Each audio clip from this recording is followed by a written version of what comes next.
توحید کی امانت سینوں میں ہے ہمارے، آسان نہیں مٹانا نام و نشاں ہمارا۔ توحید کی امانت سینوں میں ہے ہمارے، آسان نہیں مٹانا نام و نشاں ہمارا۔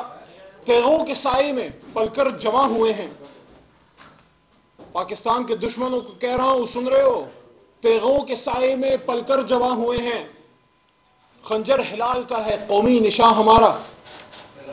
باطل سے دبنے والے اے آسمان نہیں ہم، سو بار کر چکا تو امتحان ہمارا۔ پاکستان کے دشمنوں کو کہنا چاہتے ہیں، پاکستان کی خاطر، اسلام کی خاطر جب جب پاکستان پہ حملہ ہوا، جب جب پاکستانیوں کی قومی حیرت، غیرت و حمیت کو پکارا گیا، پاکستانیوں نے ایک ہی جواب دیا، پاکستان زندہ باد اور اللہ اکبر۔ ہماری سیاست میں اختلاف ہے، آپس میں ہم بہت سی ایشوز پہ، بہت سے مسئلوں پہ ہمارا اختلاف ہے، مسلم لیگ نون کے ساتھ، پیپلز پارٹی کے ساتھ، کچھ علاقائی جماعتوں کے ساتھ بھی، اسٹیبلشمنٹ سے بھی بیش بہا گلے شکوے ہیں۔ ہم اس قابل نہیں تھے جو ہمارے ساتھ کیا گیا، ہم بہ وطن ہیں، ہم پاکستان سے محبت کرنے والی جماعت ہیں۔ عمران خان صاحب نے پاکستان تحریک انصاف میں ایک نسل کو پاکستان سے محبت میں جوان کیا، اور پاکستان سے محبت سے سرشار یہ نوجوان پاکستان کی خاطر عمران خان کے ساتھ جڑے۔ لیکن ہمارے ساتھ جو 9 مئی میں ہوا، جو ہماری پرسیکیوشن ہوئی، جو ظلم ہوا، جو عمران خان صاحب کو 600 دنوں سے جیل میں ڈالا ہوا ہے، گولیاں ان کو ماری گئیں، میرے جیسا شخص جس نے پارلیمنٹ میں ہمیشہ اسلام، پاکستان، حرمت رسول صلی اللہ علیہ وسلم، کشمیر، فلسطین، یو نیم اٹ، اور ہم کھڑے رہے، لیکن ہمارے ساتھ جو ہوا ظلم عظیم ہوا، جیلوں میں ڈالا گیا، مبہوس رکھا گیا۔ لیکن آج قوم کی پکار ہے، آج ہم اپنا سیاسی اختلاف ایک طرف رکھ کے پاکستان کی حکومت، پاکستان کے فوجی اداروں، سب کو پاکستان تحریک انصاف کی طرف سے یہ میں کہنا چاہتا ہوں کہ میرا لیڈر عمران خان صاحب چاہے جیل میں ہو، چاہے جیل سے باہر ہو، پچھلے 54 سال سے وہ سبز ہلالی پرچم کے لیے دنیا میں 4 دانگ عالم اپنی کوشش کر رہا ہے، اور اس نے ایک میسج دیا تھا، اور اسی پہ یہی ہماری پارٹی لائن ہے کہ ملک بھی میرا ہے اور فوج بھی میری ہے۔ میں دیکھ رہا ہوں پچھلے 3 دنوں سے حکومتی پروپیگنڈا، میں دیکھ رہا ہوں کہ اپنی کمزوریاں اور اپنی کوتاہ اندیشیوں کو تحریک انصاف کے بغض میں لپیٹ کر عوام کو ایک میٹھی گولی دینے کی کوشش کی جا رہی ہے۔ ہم اس کوشش کو رد کرتے ہیں، ہم اس تاثر کی نفی کرتے ہیں۔ ہمیں کوئی سکھائے گا پاکستان سے محبت کیا ہے؟ علی محمد کو سکھائے گا؟ عمران خان کو سکھائے گا؟ میرے لاکھوں کروڑوں تحریک انصاف کے ووٹر، ورکر، سپورٹر کو سکھائے گا کہ پاکستان سے محبت کیا ہے، فوج کیا چیز ہوتی ہے، اور ملک کے لیے فوج کی کیا اہمیت ہے؟ آؤ اپنی ذمہ داریوں کو پہچانو۔ شہباز شریف صاحب آج تیسرا دن ہے، where are you? Shahbaz Sharif صاحب آج تیسرا دن ہے، where are you and where is your interior minister? Parliament کا فورم بائیں بائیں کر رہا ہے، ایک آپ کا ڈیفنس منسٹر ہے، عمر میں مجھ سے بڑا ہے، پھر بھی میری تربیت ایسی ہے کہ میں کوئی غلط بات پھر بھی چاہوں بھی تو نہیں کر سکتا، میں چاہوں بھی تو کسی کو گالی نہیں دے سکتا۔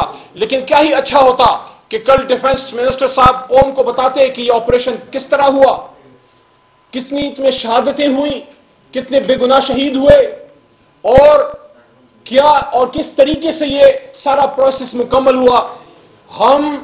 ہماری ایس ایس جی کے کمانڈوز، پاک فوج کے جوان اور حساس اداروں کے لوگ اور پیراملٹری کے جوان، جن لوگوں نے اس میں جس نے آپریشن کیا ہے اس میں، اور جس نے اس کو سکسسفلی کمپلیٹ کیا ہے، ہم ان کو سلام پیش کرتے ہیں۔ اور جو شہید ہیں، جو سویلینز شہید ہوئے ہیں، عام پاکستانی یا فورسز کے لوگ، وہ ہم سب کے مشترکہ شہید ہیں۔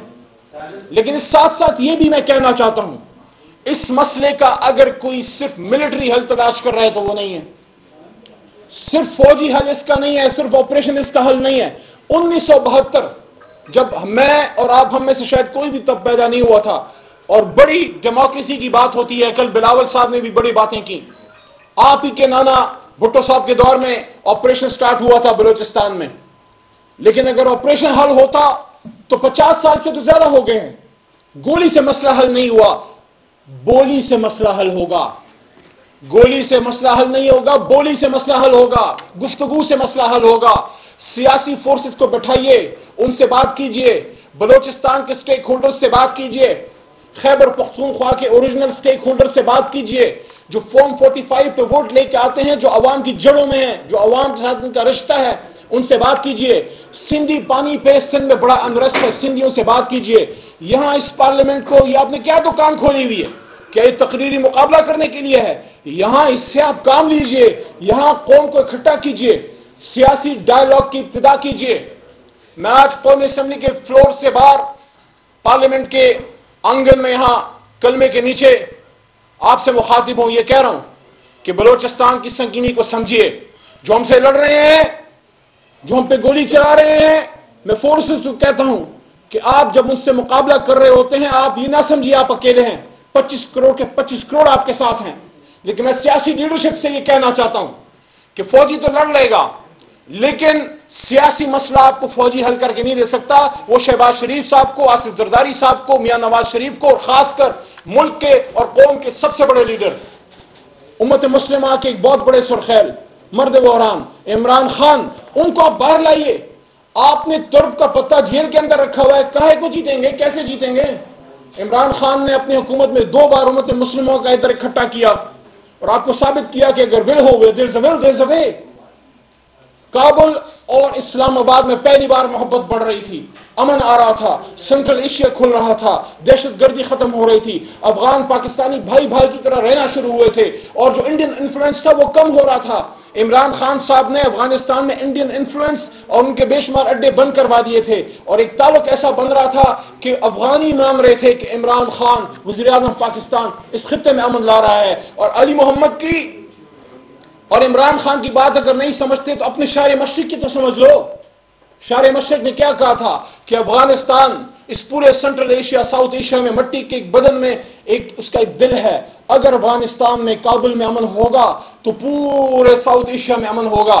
کاش پاکستان کے اسٹریٹجک اینالسٹ اور وہ جو پالیسی ساز ہیں وہ اس بات کو سمجھ پائیں کہ افغانستان کا امن اور پاکستان کا امن یہ لازم و ملزوم ہے۔ اگر یہاں نقصان ہوگا تو وہاں ہوگا، وہاں ہوگا تو یہاں ہوگا، اور اس کے لیے عمران خان صاحب اور تمام پولیٹیکل ملٹری لیڈرشپ بشمول ہمارے جو نیشنلسٹ ہیں، جو قوم پرست ہیں بلوچستان میں، آپ ان سے بات کیجئے یار، یہ آپ کے بھائی ہیں، یہ آپ کے بہنیں ہیں، آپ ان سب سے بات کیجئے۔ آپ میرنگ بلوچ کو بھی ریکویسٹ کیجئے، آپ ان سے بھی بات کیجئے، انگیج کیجئے۔ آپ پشتین سے بھی آپ انگیج کیجئے، منظور پشتین کو بھی انگیج کیجئے۔ آپ باقی جتنے فورسز ہیں، خاص کر سب سے بڑی واحد قومی جماعت تحریک انصاف میں ہے، جو بلوچستان سے بھی جیت رہی ہے۔ آخری بات، جو بلوچستان سے بھی جیت رہی ہے، جو فاٹا ایکس فاٹا سے بھی جیت رہی ہے، جو تربت سے بھی جیتتی ہے، جو کراچی سے بھی جیتتی ہے، جو کشمیر اور گلگت بلتستان میں بھی ہے، لاہور پاکستان کے دل لاہور میں بھی ہے، اسلام آباد میں بھی تحریک انصاف ہے، کراچی اور پشاور ہر جگہ، سوات، مالاکنڈ، ایوری ویئر۔ یہ آپ کی ایک ایسی جماعت ہے، قومی جماعت، جو ماضی میں پیپلز پارٹی ہوتی تھی، اب تحریک انصاف ہے۔ یہ آپ کو ملک کو یکجا کر کے دے سکتی ہے۔ تحریک انصاف سب دلوں کو جوڑ سکتی ہے۔ کیا ہی اچھا نظارہ ہوگا کہ تمام نیشنلسٹ، تمام مذہبی اور سیاسی جماعتیں اور عسکری قیادت آپ یہاں پہ آئیے، اس پارلیمنٹ میں کلمے کے نیچے بیٹھیے، کہیں جانے کی ضرورت نہیں ہے، یہاں آئیے، یہاں بیٹھیے، ڈائیلاگ کیجئے، مسئلے کو حل کیجئے۔ جب آپ بلوچستان کے لوگوں کے مسئلے کے حل پہ سنجیدہ نظر آئیں گے، وہاں کی عوام بھی آپ پہ ٹرسٹ کرنا شروع کرے گی، اور تب دہشت گرد اکیلے ہوں گے۔ جو ہندوستان کے فنڈوں پہ پلتے ہیں، جو ہندوستان کے پیسوں پہ پلتے ہیں اور پاکستانیوں کا خون پیتے ہیں، وہ بالکل اکیلے رہ جائیں گے۔ یقین کیجئے گنتی کے چند لوگ ہوں گے جو آپ سے ناراض ہیں، جن کو گلے ہیں، جن کو شکوے ہیں، ان کو اپنے سینے سے لگائیے۔ اور ہم تو ہمیشہ یہ سنتے تھے کہ ریاست ماں جیسی ہوتی ہے، بڑا ہو گیا سوتیلی ماں کا کردار، اب سگی ماں کا کردار اپنائیے۔ بہت شکریہ۔ پاکستان زندہ باد۔